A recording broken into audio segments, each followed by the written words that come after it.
Hello. Hiya. Hi. Well, anyone listening, this is the third episode of the Film Mistreatment Guide. I am Matt. I'm joined with Dill. Hey. And we're just some boys talking about films and stuff. Yep. We've just gave ourselves kind of little made-up scenarios to go through just to structure the conversation. And we recommend a film kind of each week that we then watch and kind of have confused opinions about afterwards, usually. Usually. How you doing this week? I'm good, yeah. Not bad. We're trying to film a lot more, so we're keeping busy.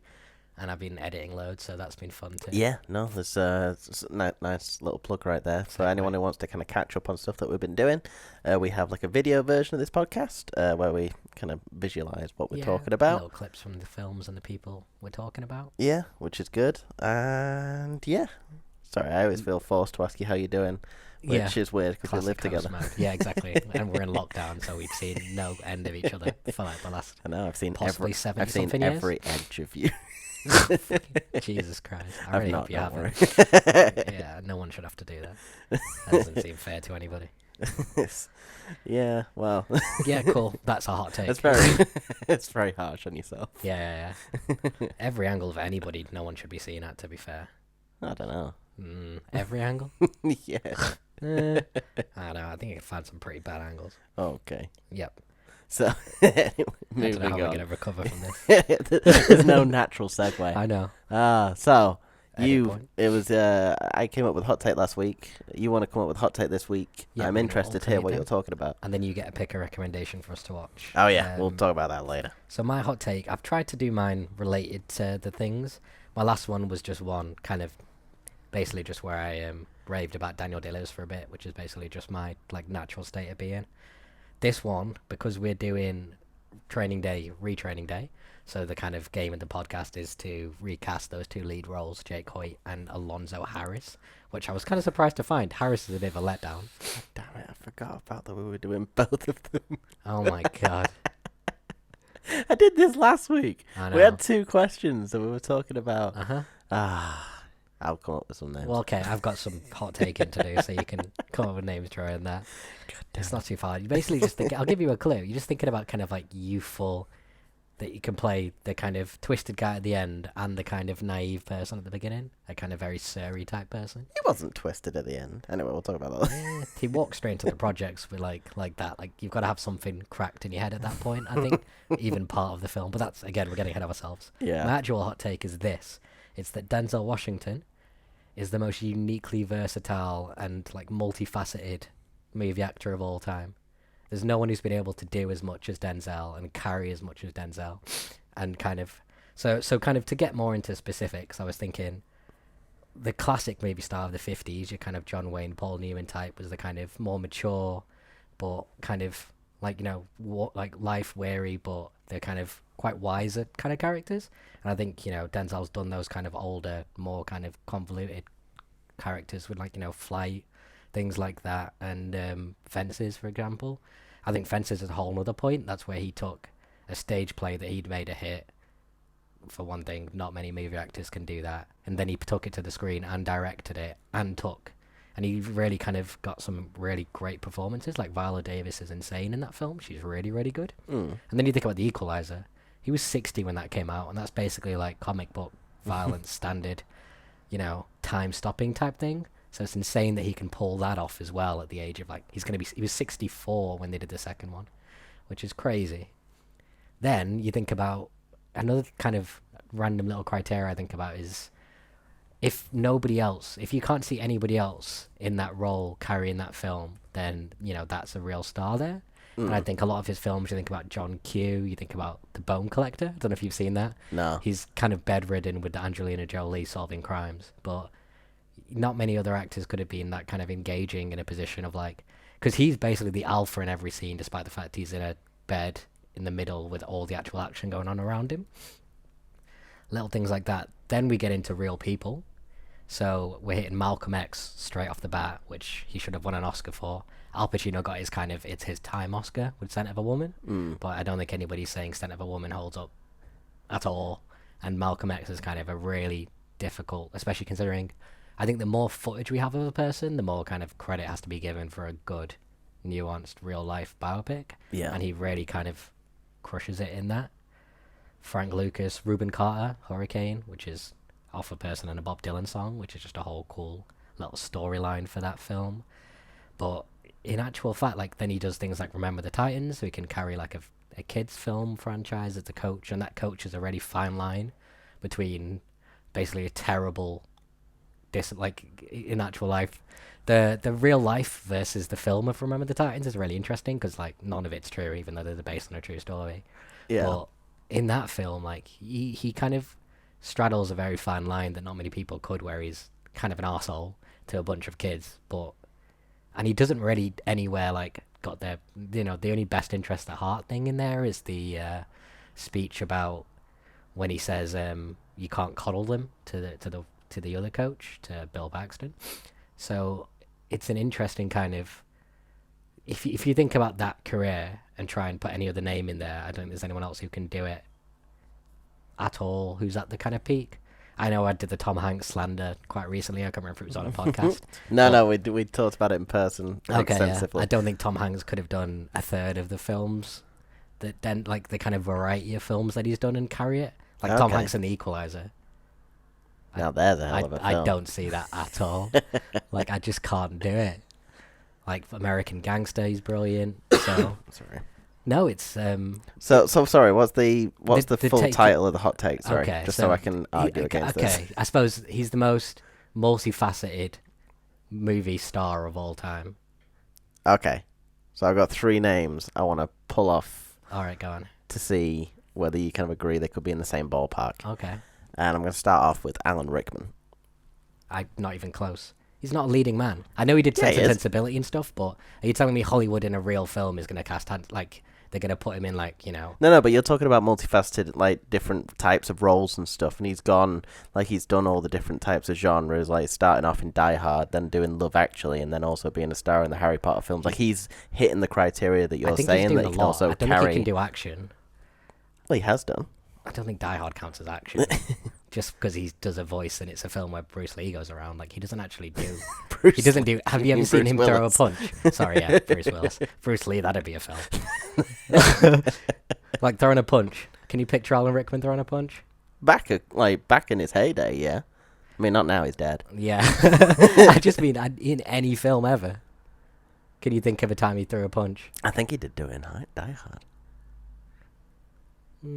I'm going to need more films to kind of back up that point. I think Alan Rickman's a decent one, but I just don't think I don't even think he even gets to the level of movie star I'm talking about. Alan Rickman was never a bankable. You never made a film around Alan Rickman.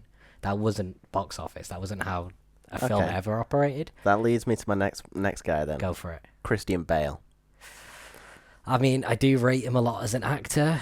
He hits those same roles again, going from completely different characters, the way that he morphed his body. Like, films are definitely centered around him in terms of the stardom. He's been, like, longevity-wise, he's been going 20, 30 years at that level, always at that level. Mm-hmm. My problem with Christian Bale, and this is a strange one to even try and argue, because I agree with all those points. I love Christian Bale. But when people have discussions of, like, greatest movie star, like, he doesn't really come in the list. Like, people rail off a fair few people before you get to Christian Bale just on that, like, name basis. Like, he doesn't do the talk shows type things. Your mum might not know his name type element. Whereas I think Denzel Washington's got that everybody knows him, everyone loves him, women love him, men want to be him type thing about it. Christian Bale's also slightly tarred in that respect with the whole ranting element. But I agree from a performance element, like in talking share what, like, the acting part of it, I think Christian Bale can pretty much do anything. Okay. But that's where I'm, like, kind of siding back to the movie star element which finally brings me to my final tier. Okay. Which I think I've done this really well. Okay, I like Samuel L. Jackson. It's not even... No, you can't tell me he's not he's definitely a bigger star than Denzel, hands down. He's been going longer than Denzel. He's bigger name. He's been doing the exact types of roles that you've been talking about, especially the diverse genres and stuff. Yeah. Definitely films based around him. Here's a take for Samuel L. Jackson. I think he's significantly better in everything where he's a supporting role than when he's a leading thing. Like, when he's a leading role, they tend to be kind of dumber, Snakes on a Plane, not as amazing films. Whereas when he's in a supporting role, it's like, his, what's the Tarantino, Django? He's unbelievably good in Django. Also in Hateful Eight. Yep, Hateful Eight, he's really good. And More again, Tarantino, Pulp everyone's Fiction. that, not just to go on a Tarantino thing, because we'll get to that. That's actually a really funny little ... But yeah, I like Samuel L. Jackson as a take, but I still think as a like pinnacle of the kind of Hollywood system, bankable star, I still think Denzel Washington's a tier above. Like, Oh, I think you're in the minority. I think That. as a leading movie star, I think Samuel Jackson as a personality, as a person you love to see on screen, he's great. But as a actor, this is gonna annoy you actually, but I don't think he can really. I don't think he's there. Like, I don't think he has been in the where's last the range? 5 years. I just don't see the range with him. I think you'd have to look at other films then. Possibly, yeah. But he was a fairly late bloomer as well. Mm. So it's whether he had the opportunity to do those kind of, young soldier, the naive roles and things like that kind of Denzel we've been able to see him get stuck into. But yeah, I really like the three you've came up with. I think it's a good case against the hot take. I'm quite surprised I managed to tear them up because you came I straight did, back at me with stuff. I was like, right, right, that was I'll my take fallback. that. My fallback was always going to be the movie star thing with this undefinable, like, do they have this presence, power? Can they carry a can they carry a film? All of that kind of stuff.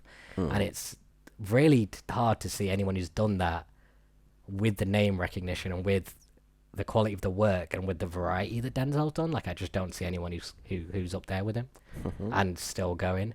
But I like the ones you came up with as a pushback. So, and I do think this kind of leads in well to the actual scenario, which is about Training Day. We've kind of based them all on puns.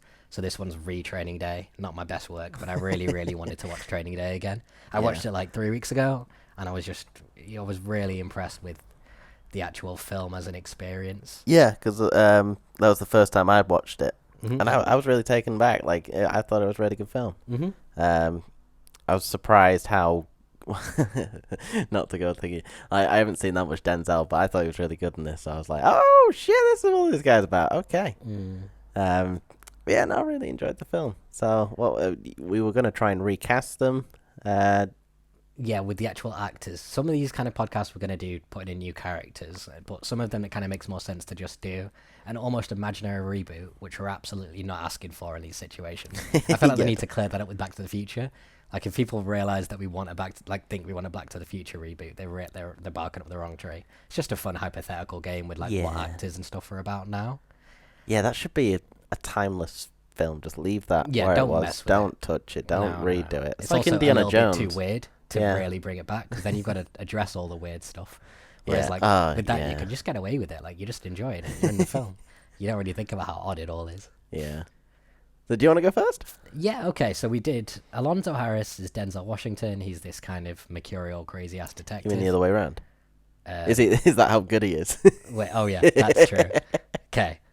Jake Hoyt is played by Ethan Hawke. Ethan Hawke. Yeah. In a kind of an early part, it's a kind of naive everyman almost, and then he kind of is taken on this whirlwind of a day by Denzel Washington, who's just all the fucking energy in the world in this film, on an absolute mad one.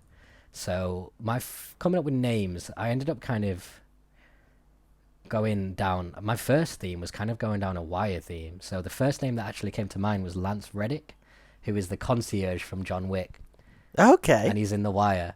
And I think he's massively underused. He's in a film called The Guest, which I really, really like, which not that many have seen, which is really really good soundtrack and pace to it as well. Good feel. And I think he's really he does intense incredibly well. And I think it'd be funny. I think also he's got the capacity to have the kind of charm that you need to have with Denzel, where he's talking Jake into doing stuff and everything like that. Yeah. So I think Lance Reddick can do that. Okay. That's interesting. Yeah. Okay. So to come back with that, I've kind of kept it so that it's around the same era.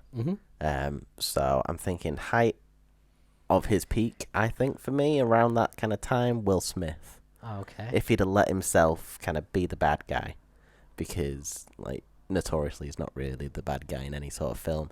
That same year, he got an Oscar nod for Ali.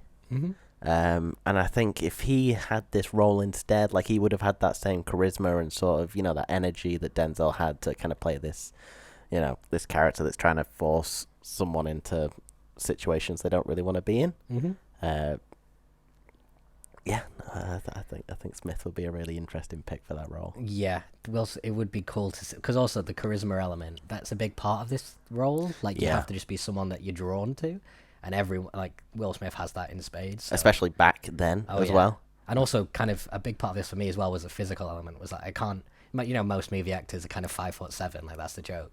I really couldn't have that in this situation. Like, you need someone imposing. You need to believe that he can, like, I've got one name that kind of fidgets that line, but Ooh. I'll explain that when I get to it. I just thought one quote as well. Anton Fuqua, who's the director, when he was talking about Ethan Hawke's casting, he Yeah. said there's something innocent about Ethan. He's such a nice guy, but there's something in his eyes that tells you he's seen something. And I think that's a really good way to kind of just a phrase for what I kind of wanted an actor to retake this part. Yeah. So for the first name I'll give you for my Ethan, I'm going to give you my going a bit out there name, but I really like doing things where actors I think deserve a good role, who have just kind of done good work but never got that meaty role, Yeah. and B, people who like, you know, play drama or play comedy and kind of swap and just really crush it. And I would like to see Michael Cera try in the Ethan in the Ethan That Hawke would be role. amazing. I really think Michael Cera has some dramatic in him. Wait, is this back in 2001? Whatever, I don't care. Just stick him in there. Yeah, Just to be fair, that imagine, works perfectly. imagine George Bluth. I was gonna say, yeah, he needs to be a bit older. I'm thinking like kind of Like his super bad age? no, older. Older? What was the end This of the is the world end. one? Yeah, this Yeah. is the end. This is the end age. Also, incredible cameo in that film.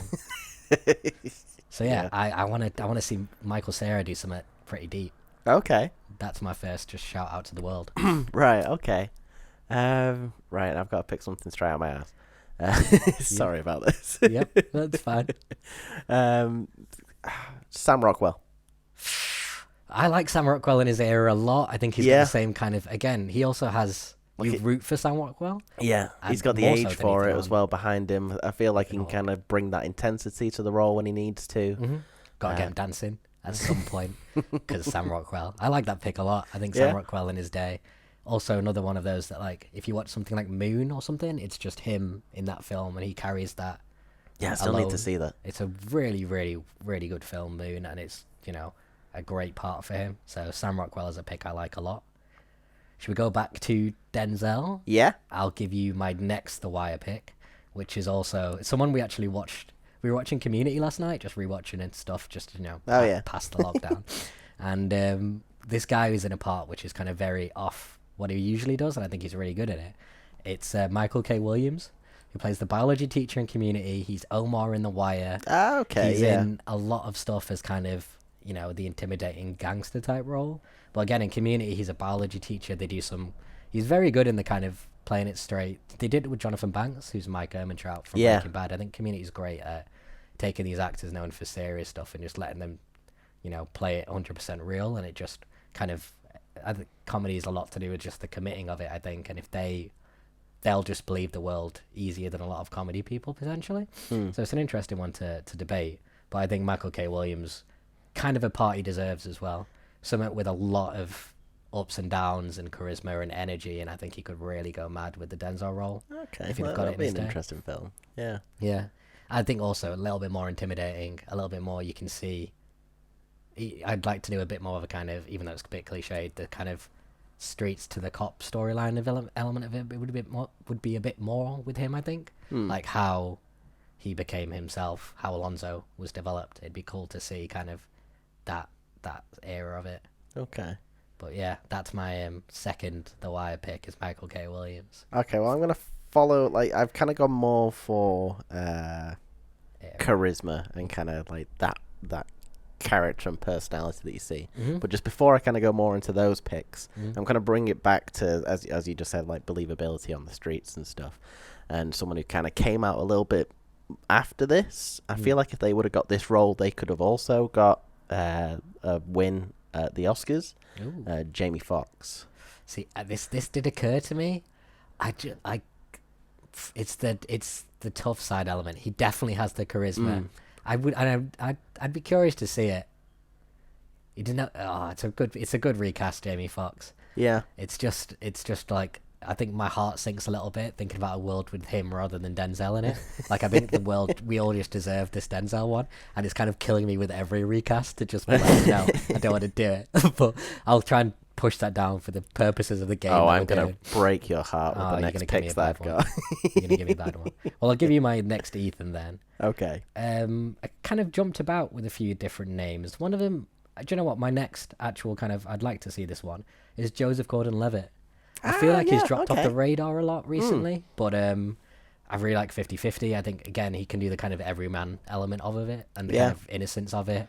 Plus, like, the character that you kind of get drawn to kind of introduce you to the story the way that he does with, like, Inception. Yeah, exactly. Yeah, exactly. He brings you in as the audience member. He's got that little bit of a kind of a tiny thing to the audience where it's just like, wow, you know what's going on? This is crazy. And I think he would be... And I think he's also a really good partner, like a scene partner.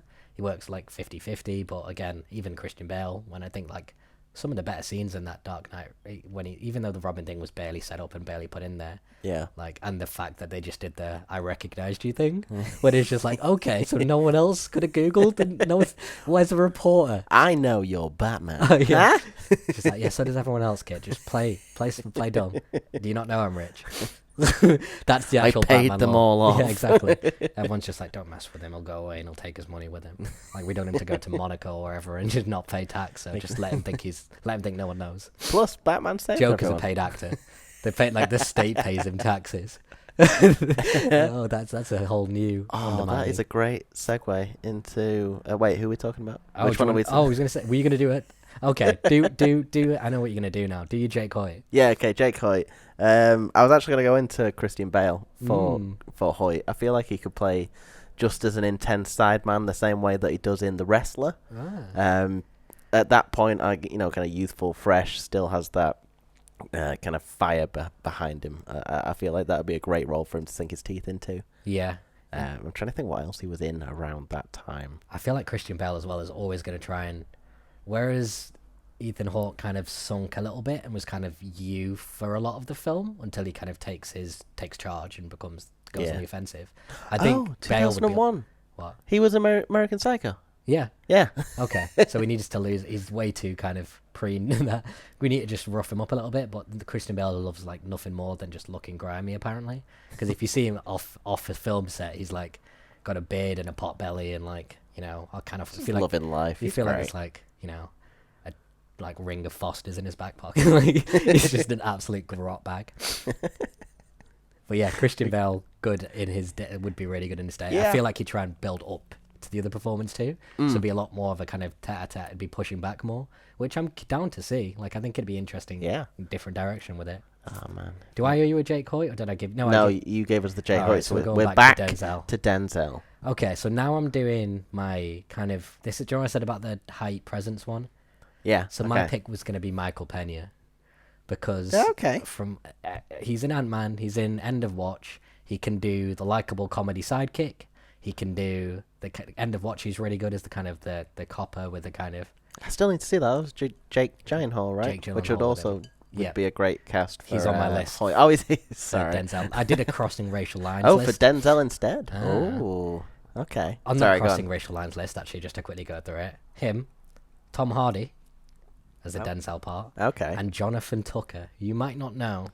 He's in Westworld, he's in American Gods, he's in a really good show about an MMA fighting family called Kingdom. Jonathan Tucker is this guy. He got in like insane shape and kind of was just on a lot of men's mags for a while, which is kind of how a lot of people know him. But he's another one who does crazy, intense, like he will commit 100% and kind of you'll believe him in any kind of insane role. Yeah. So I think a Denzel, Alonzo, Jonathan Tucker, if we're gonna go white, which which I didn't really want to get into many of those. I didn't really want to get into the debate, to be honest, because I don't think it's fundamental to this film. I think their races can change. Yeah. But I think it's the whole Denzel going into the projects type element of it kind of gets a bit undercut and stuff like that. So I was like, it's not really worth a whole debate, but it's definitely in there somewhere. But it's not a race film Training Day. It's kind of a character and kind of corruption type film more than anything else, which is why I've kind of gone for my characters in terms of like their intensity and what they can kind of bring to it. Yeah. Which brings me to Heath Ledger.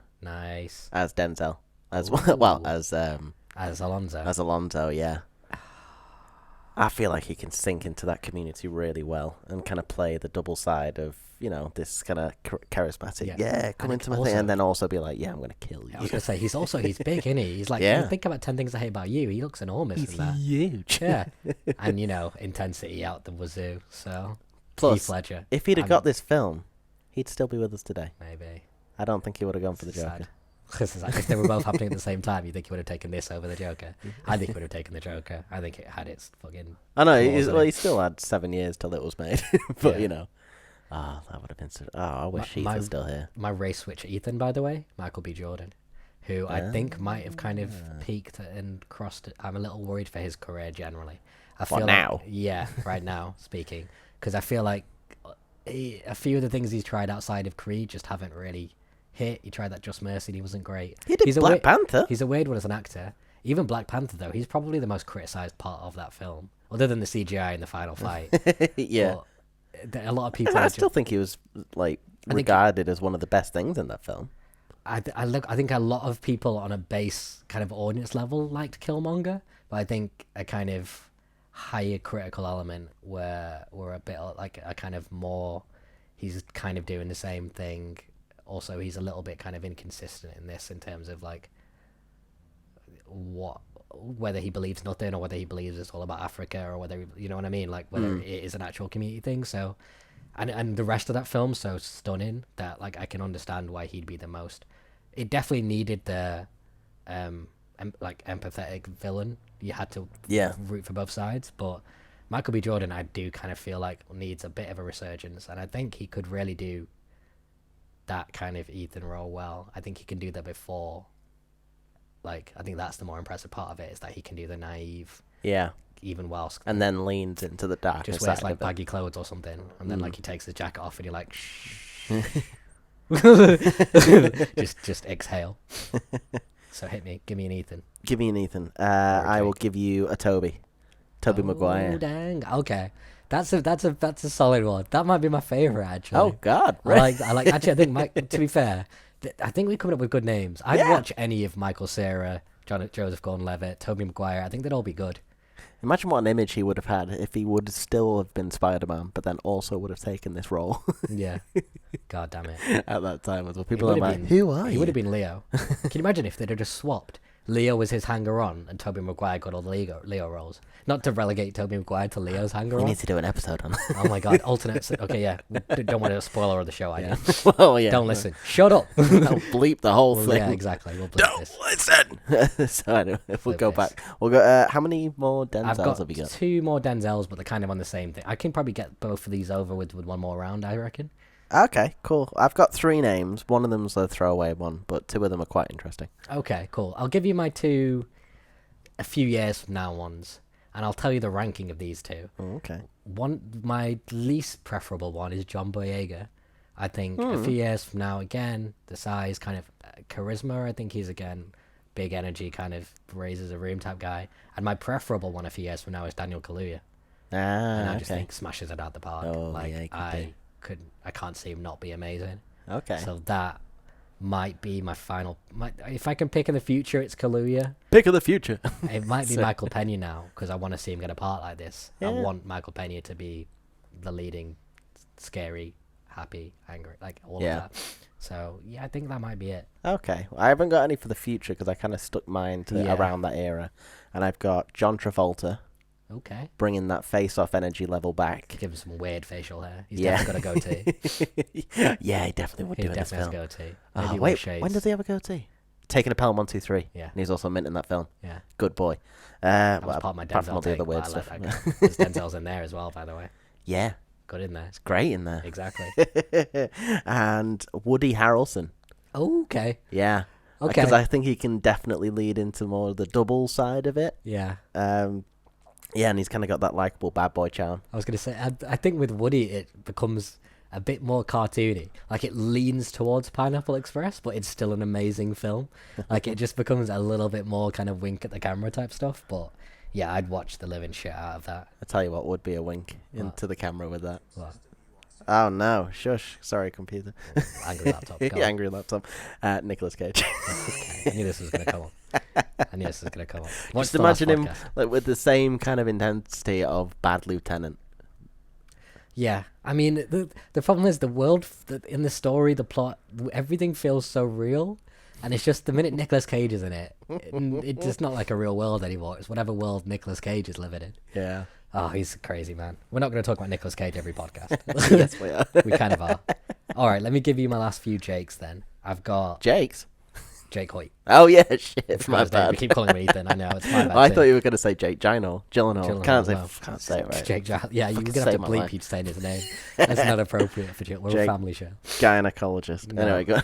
Okay, one of them I liked a lot is Jay Baruchel. I think would be really good. He Oh, had okay. Goo, This Is the End, Naive. Also, That I was want an to see him do a interesting bit of pick. drama, like Jay Baruchel a lot. Freddie Highmore.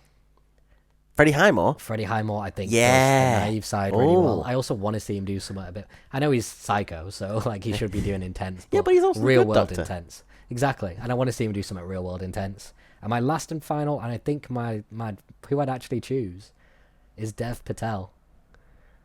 Who that? He's Slumdog. Oh. Yeah, the newsroom. Okay. Yeah, he's also a bit bigger, so I think he can kind of. He's one of those that's like, do you know, certain people are kind of like low key, like, oh, you suddenly realize that they're like big and kind of could be intimidating. He's one of those that seems like a kind of big goofball, a bit kind of lanky string bean, so you're like, ah. And then you can see him absolutely being the beta, kind of at the beginning, the yes sir, no sir type element of it. But then you can also just see like, you know, I can see some element of him snapping and going like full actor. I haven't seen him really do full, you know, rage stampede, but I'd like to see that. Yeah. So, you know, I love my Michael Cera. I like Joseph Gordon-Levitt, and I like Dev Patel. That's probably the ones I'm really kind of like, I'd definitely like throw my cash at, but please don't make it. Okay. I'm gonna throw a couple of names at you. Go. Oh, okay. Who forgot? You're trying to do it off the top of your head. Yeah. How about Uh-huh. how about go completely other end of the scale? Nathan Fillion in like a rookie, like he's in a new series called The Rookie, Huh. and it's like him just training as a cop, but he's now like 50 years old, and Oh, everyone I else see. is like 20. Okay. But put him in the situation with Denzel. Okay. At 50. Yeah. That would be really. At that I age, like yeah. the idea of doing another fully grown, like mature person. Mm. I know. I keep calling him Ethan. I know he's meant to be like 20, you know, mid 20s or whatever. But there's a Yeah. big difference between being like 25 and 26 and having a superior who's in their like 30s and 40s speak to you, versus the idea of him being older than the Denzel part is really interesting. That it's that much like. Then it becomes a little bit more coercive, I think, when Denzel's kind of making him do stuff. But I like that. And Nathan Fillion also has a little bit of the kind of dad dropping his kids off at school. Like you can see he's gonna kind of do what he's told. Oh yeah. Side of it. Like for example, when it's you know, when that girl's getting attacked in the alleyway. Mhm. Like, what if that was his daughter's friend or something? Oh yeah. Instead? I mean that ruins the whole poker game twist, which I bloody love. Yeah. No, that is a good. Yeah. Right. Smiley, who's brilliant too, by the way. Get that guy a good role. Come on, give him a mini. There's so many crappy like TV shows out there. Yeah. We're just giving like 3 parts to Logan Lerman and nothing to anyone cool. Sorry, Logan Lerman. Yes. Nah. It's fucking- fine. He can take it. Anyway, I like those scenarios. This is the thing is we never want the film to be reboot, but we always end up taking a bit of a leaning towards the names we come up with. So Yeah. it's fun just to imagine these people in these worlds. But I think that kind of takes us on to your recommendation now, which I have no idea what this is going to be. Should I do that film I told you about just before? If I think we're trying to focus into things that are on Prime and Netflix. Yeah. But I think if you got one you're super keen on, I think go for it. Okay. Mate, well, I've kind of bringing it up the last couple of podcasts. We've been talking about Nicolas Cage a little bit. And I saw this trailer the other day. Didn't realize the film came out. Looks really super interesting. Called Mandy. And I want to see Nicolas Cage, see what he's doing recently in the last couple of years. So I'm going to find that. Yeah, I remember when it came out, I heard a bit of reception. I don't remember much in detail, but I remember it's largely positive. So I'm hopeful. I think just like the pure chaos film, the pure escapism thing is going to become more and more prevalent as people are just like, let's just, lose the world and just watch like, I think like something like Blade, like those kind of films are going to become more and more like easy to get into. That's why I think John Wick's so great, because you just like lose yourself in this chaotic world and then come back out like having seen a bunch of chaos and not needing to do any. It's like playing GTA. Yeah. So I'm down to watch Nicolas Cage be mental in a Cool. film with a stupid name. Yeah. Kind of is his Yeah. paying off his bankruptcy. Yeah, we'll talk about that next week. Are we going to bring up the topic about what we're going to talk about next week? I don't think we've really decided on which podcast we're going to do next week. Shall we do an actual look? Oh, no, yeah, we have. Yeah. I've actually already I was done all going to the say, shall we research. say it now? Yeah, or- let's say it. Whatever. Okay, so we're going to take a stab Hey. at recasting or re-putting it. I can't remember the way that we do it. We're gonna Basically, put we're looking at Scooby-Doo. Yep. We're going to put people in the Mystery Inc. van, see who would be good in those roles. Yep. I've gone with different characters. Yeah, so different characters, that's it. So we're going to put different characters as the this Scooby Gang. two guys, two girls. They're going around in a van solving With crimes with a Scooby. dog. They've Wait, got- are we recasting? Are we we're putting a not different dog believing in? Scooby. Okay, so Scooby is himself. Sacred ground. But everyone else can get changed, largely the kind of character tropes they get into. But no, it's going to be a lot of fun because I've already accidentally done the research for this because I forgot we watched Training Day because Yeah. I'm stupid. No, it's alright. It's just It's fine. Didn't done it work in ahead of advance. time. There we go. We've got nothing else to do. Yeah. Okay, I think Speaking of that's it. nothing else to do, yeah. Oh, I mean, just yeah. check out social media. We're going to be doing a load more stuff recently. Yeah, we've been doing some funny stuff. YouTube. I like where to think it's funny. everything's going on there. We're trying our best. We're stuck in our flat with, whatever equipment we've got lying around on our phones. So Yeah, it's going to be a little bit kind of lo-fi, but we're going to try and keep ourselves busy and have fun. exactly. So yeah, We're just having hopefully fun, putting smiles on people's faces. Come along for the ride. Trying. Come along for the ride. Hey, There's a slogan. nice. I don't like that. I feel like we're going to get corrupted quite Right, soon. okay, let's sign off. Cool. Okay, I've been Matt. I've been Dill. We've been chatting about films and stuff. We'll see you next week. Bye. Bye.